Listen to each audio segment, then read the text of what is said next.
When Sarah finally confessed that she wanted freedom instead of our marriage, I didn't try to argue or plead. I just looked at her, gave a small nod, and let her words weigh on me like stones sinking into water.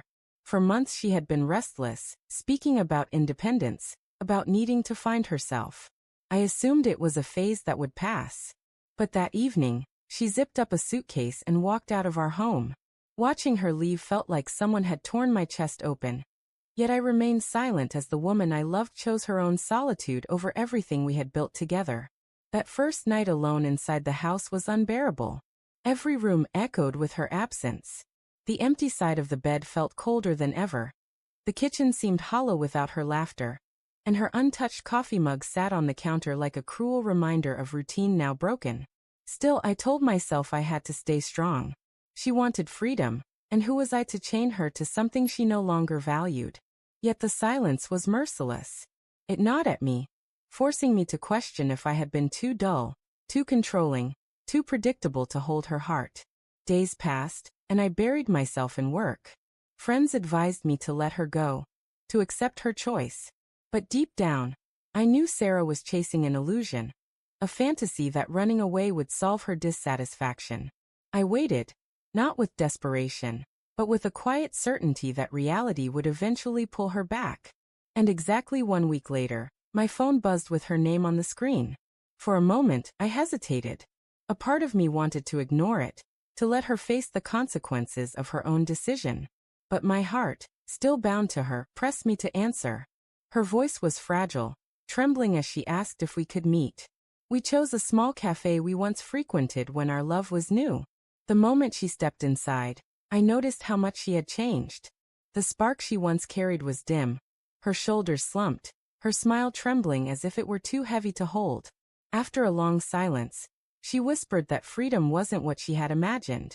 She traced the rim of her cup nervously, admitting she thought leaving would make her feel alive, but instead, she felt lost, hollow, like she had thrown away the only person who truly loved her. Her words should have softened me, but instead, I felt anger stir beneath my calm surface. Where was this truth when she stood at the door with her suitcase? Where was this honesty before she shattered the life we had built? I wanted to tell her about the sleepless nights, the endless doubts, the questions about my worth. But I held back. Instead, I asked gently what she had been searching for. She dropped her gaze, ashamed, and admitted she was chasing excitement and happiness. What she found was loneliness and betrayal by the very friends she thought would support her. "I miss home. I miss you," she whispered. Her confession pierced me, but the pain she had caused was not so easily undone. Love, no matter how strong, cannot erase the cracks left by betrayal. She reached across the table to hold my hand, but I instinctively pulled back. "You wanted freedom," I told her softly. "Now you know what it costs."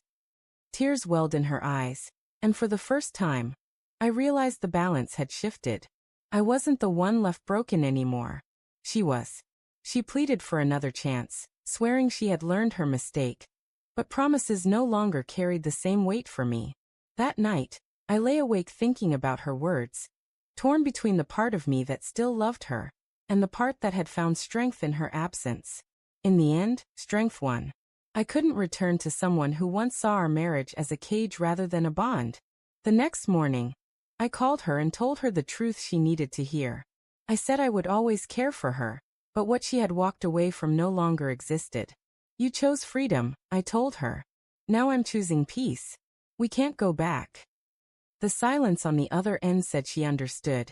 Even as her tears broke through, she begged one last time, but I didn't waver.